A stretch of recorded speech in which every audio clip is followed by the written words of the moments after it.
Assalamualaikum warahmatullahi wabarakatuh. Perkenalkan, nama saya Jeffrey Hajiantaji, NPM 181446000043. Di sini saya akan menjelaskan tentang pengertian model kurikulum. Model kurikulum merupakan suatu interaktif prosedur dalam rangka mendesain, menerapkan, dan mengevaluasi suatu kurikulum. Oleh karena itu, model kurikulum harus dapat menggambarkan suatu proses sistem perencanaan pembelajaran yang memenuhi berbagai kebutuhan dan standar keberhasilan dalam pendidikan. Dalam praktik, pengembangan kurikulum sering cenderung hanya menerapkan pada penemuan mata pelajaran, artinya isi atau materi yang harus dipelajari peserta didik hanya berpusat pada disiplin ilmu yang terstruktur, sistematis, dan logis, sehingga mengabaikan pengetahuan dan kemampuan aktual yang dibutuhkan sejalan perkembangan masyarakat. Yang dimaksud dengan model pengembangan kurikulum atau model kurikulum yaitu langkah atau prosedur sistematis dalam penyusunan suatu kurikulum. Dengan memahami esensi model pengembangan kurikulum, diharapkan akan bisa bekerja secara lebih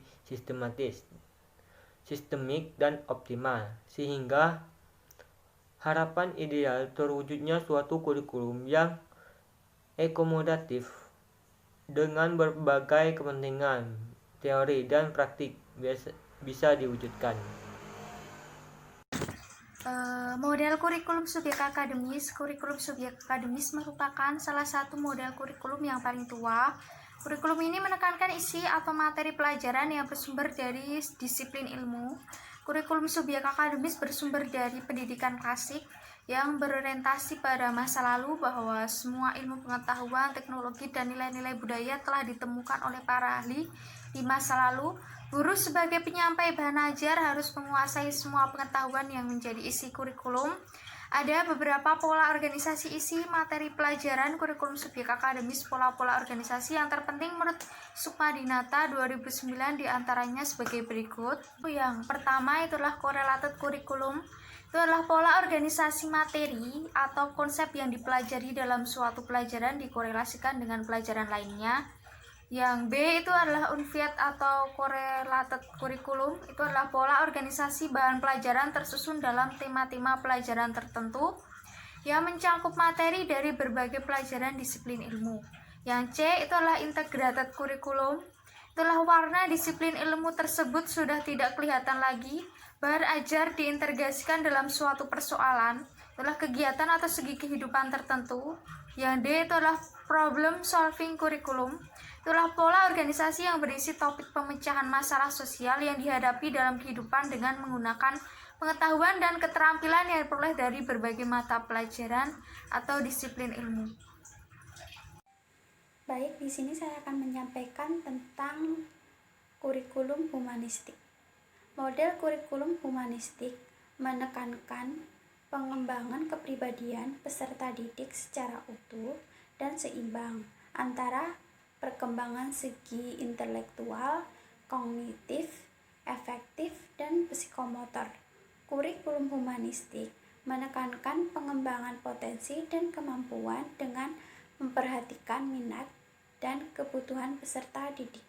Pembelajaran segi-segi sosial, moral, dan efektif mendapat perhatian utama dalam model kurikulum ini. Pembelajarannya berpusat pada peserta didik, student center. Model kurikulum ini bersumber dari pendidikan pribadi. Kurikulum humanistik dikembangkan oleh para ahli pendidikan humanistik, didasari oleh konsep-konsep pendidikan pribadi, personal education, dan romantic education.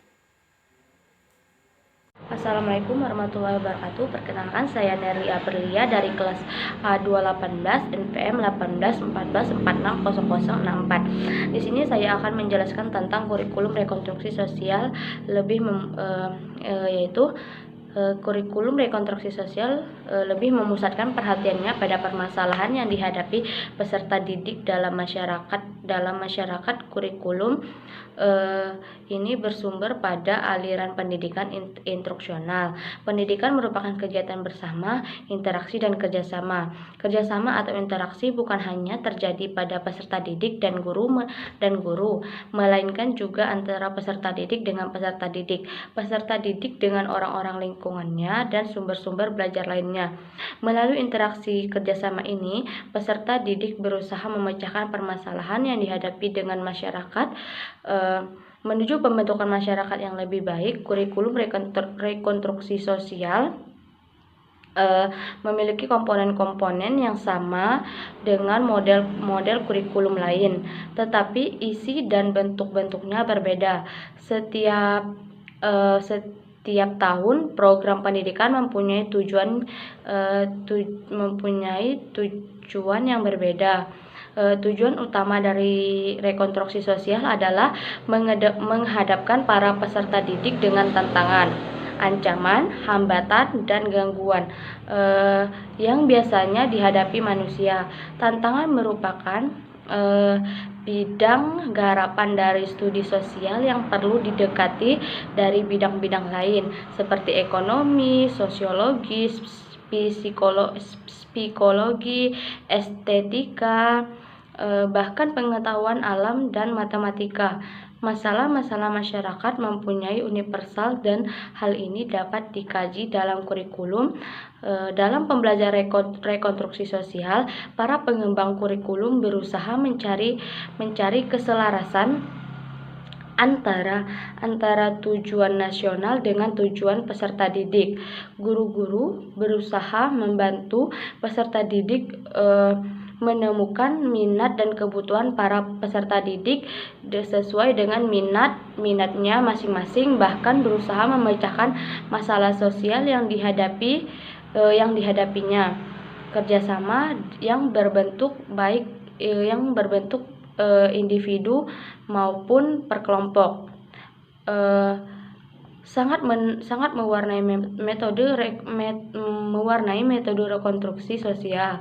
Kerjasama ini juga terjadi antara peserta didik dengan tokoh masyarakat. Bagi rekonstruksi sosial, belajar merupakan kegiatan bersama, ada ketergantungan antara seseorang dengan yang lainnya. Dalam kegiatan belajar, mereka tidak kompetensi. Yang ada adalah kerjasama, saling pengertian, dan konesus. Oleh karena itu, pendekatan pembelajaran yang cocok adalah pendekatan belajar kooperatif, bukan kompetitif. Sekian materi yang saya sampaikan tentang kurikulum rekonstruksi sosial. Terima kasih. Wassalamualaikum warahmatullahi wabarakatuh. Assalamualaikum warahmatullahi wabarakatuh. Perkenalkan, nama saya Retno Desi Widayani, NPM 047. Selanjutnya kita akan membahas tentang materi kurikulum berbasis kompetensi. Dalam Depdiknas 2004, kompetensi dapat didefinisikan sebagai pengetahuan, keterampilan, sikap, dan nilai-nilai yang diwujudkan dalam berpikir dan bertindak. Yang selanjutnya yaitu Spencer 1993. Kompetensi merupakan karakteristik mendasar seseorang yang berhubungan dengan Toro tahun 2013 merumuskan kompetensi merupakan pengetahuan kognitif yang telah dimiliki seseorang, harus diwujudkan dalam bertindak atau psikomotor, dan bersikap atau afektif. Dengan demikian dapat dikatakan bahwa orang berkompeten di bidang tertentu apabila dia memiliki pengetahuan di bidang itu. Kemudian pengetahuan tersebut dapat diwujudkan dalam kehidupan sehari-hari. Suatu kompetensi yang benar diuraikan menjadi kompetensi yang lebih baik, lebih spesifik, dan menjadi perilaku yang dapat diamati dan diukur, di mana berfokus pada peningkatan mutu hasil belajar dan peningkatan mutu kelulusan. Terdapat 4 kompetensi dasar, terdiri dari 1 kompetensi akademik, yang kedua kompetensi okupurasional, yang ketiga kompetensi kultural, yang keempat kompetensi temporal. Kurikulum berbasis kompetensi bertujuan untuk mencetak lulusan yang kompeten dan cerdas dalam membangun identitas budaya dan bangsanya, dan membantu peserta didik berkembang sebagai individu sesuai dengan bakat, keterampilan, serta menjadi warga negara yang bertanggung jawab dan dapat dipercaya. Kurikulum berbasis kompetensi bertumpu pada rekonstruksi sosial dan teknologi, di mana pembelajaran menekankan interaksi individu dengan lingkungannya, sehingga siswa bisa memperoleh pengetahuan sendiri. Yang selanjutnya yaitu pengembangan pengetahuan kompetensi. Prinsip pengembangan kompetensi antara lain 1. Takwa, iman, nilai dan budi pekerti. Yang kedua, ketahanan dan integritas bangsa. Yang ketiga, berkesinambungan. Yang keempat, berorientasi global. Yang kelima, berbasis teknologi informasi. Yang keenam, berorientasi pada kecakapan hidup. Yang ketujuh, berorientasi pada siswa. Yang kedelapan, berkesinambungan. Dan yang terakhir, yang kesembilan, yaitu berorientasi pada proses dan hasil. Demikian presentasi dari kelompok kami. Jika ada salah kata, mohon untuk dimaafkan. Akhir kata, wassalamualaikum warahmatullahi wabarakatuh.